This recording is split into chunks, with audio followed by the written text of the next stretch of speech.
To get the buttons ready for installation, remove the nuts and put on the rubber O-rings.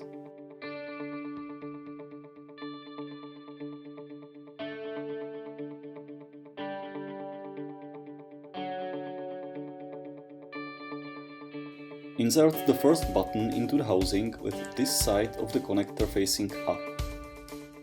Then put on the nut and get it hand tight.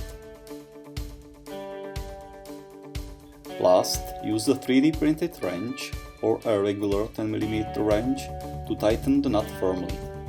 Hold the button to prevent it from rotating.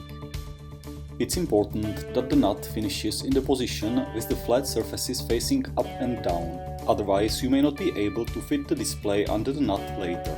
Finish the last rotation with the handle of the 3D printed jig positioned straight up. Repeat the same steps for the other two buttons.